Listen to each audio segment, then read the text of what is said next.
Price the Lord. ஆண்டவராகிய இயேசுவின் நாமத்திலே உங்களை அன்போடு வாழ்த்துகிறேன். ஒரு புதிய நாள் கிருபையாய் நம்முடைய கரங்களிலே கொடுக்கப்பட்டிருக்கிறது. இந்த புதிய நாளிலே ஆண்டவருடைய கிருபை நம்மோடு கூட இருக்கட்டும். நாளிலே யோவான் எழுதின சுவிசேஷம் 14ஆம் அதிகாரம் 19ஆம் வசனம். இயேசு சொல்றார், இன்னும் கொஞ்ச காலத்திலே உலகம் என்னை காணாது, நீங்களோ என்னை காண்பீர்கள். நான் பிழைக்கிறபடினால் நீங்களும் பிழைப்பீர்கள். நான் பிழைக்கிறபடினால் நீங்களும் பிழைப்பீர்கள். இன்னைக்கு எங்க பார்த்தாலும் சத்துருவினுடைய பயமுறுத்தல்கள், துஷ்ட மனுஷனுடைய கூக்குரல், துஷ்ட மனுஷனுடைய அகங்காரங்கள், துஷ்ட மனுஷனுடைய வார்த்தைகள் நம்முடைய காதுகளை அது அந்த பயமுறுத்தி கொண்டிருக்கிறது. நம்முடைய காதுகளை அது ரீங்காரமிட்டு கொண்டிருக்கிறது. இயேசு சொல்றாரு, நான் பிழைக்கிறபடினால் நீங்களும் பிழைப்பீர்கள்.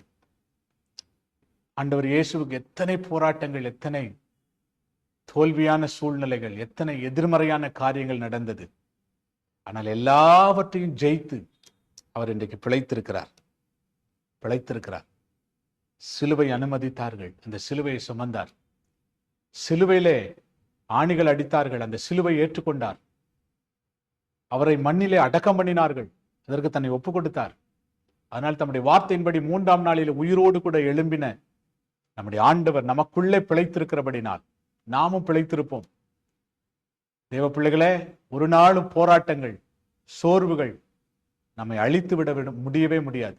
பயப்படாதீங்க. நம்மோடு கூட இருக்கிற கர்த்தர் அவர் பிழைத்திருக்கிறவர். மரித்தேன் ஆனாலும் சதா காலங்களிலும் இந்த உயிரோடு கூட இருக்கிறேன் என்று சொன்ன கர்த்தர் அவர் உயிர் தெளிந்திருக்கிறார், அவர் பிழைத்திருக்கிறார். ஆகவே நாமும் பிழைத்திருப்போம். ஐயோ என்ன நடக்குமோ? ஒன்றும் நடக்காது. ஏன்னா ஆண்டவர் பிழைத்திருக்கிறார். நம்மை பிழைக்க வைப்பார். நம்மை அழிக்கும்படி கர்த்தர் நம்மை அழைக்கவில்லை. நாம் அழிந்து போவதற்கு கர்த்தர் நம்மை அழைக்கவில்லை. பிழைத்திருக்கும்படி, அவருக்காக உழைக்கும்படி, அவருக்காக ஓடும்படி கர்த்தர் நம்மை அழைத்திருக்கிறார். இயேசு பிழைத்திருக்கிறபடினால் நாமும் பிழைத்திருப்போம். நம்முடைய குடும்பம் பிழைத்திருக்கும், நம்முடைய பிள்ளைகள் பிழைத்திருப்பார்கள், நம்முடைய வாழ்க்கை பிழைத்திருக்கும், நம்முடைய ஊழியம் பிழைத்திருக்கும். பயப்படாதீங்க, நாம் பிழைத்திருப்போம். ஜெபம் பண்ணலாமா? பிதாவே, இந்த வார்த்தைக்காக ஸ்தோத்திரம் பண்ணுகிறோம். ஏசப்பா, நமக்கு நன்றி. நீர் பிழைத்திருக்கிறீர் ஆண்டவரே, நாங்களும் பிழைப்போம். அந்த நம்பிக்கை ஒவ்வொருவருக்குள்ள வரட்டும். அந்த ஆண்டவரே, அந்த பலன் ஒவ்வொருவருக்குள்ள வரட்டும். கர்த்தர் ஒவ்வொருவரோடு பேசினதற்காக ஸ்தோத்திரம்.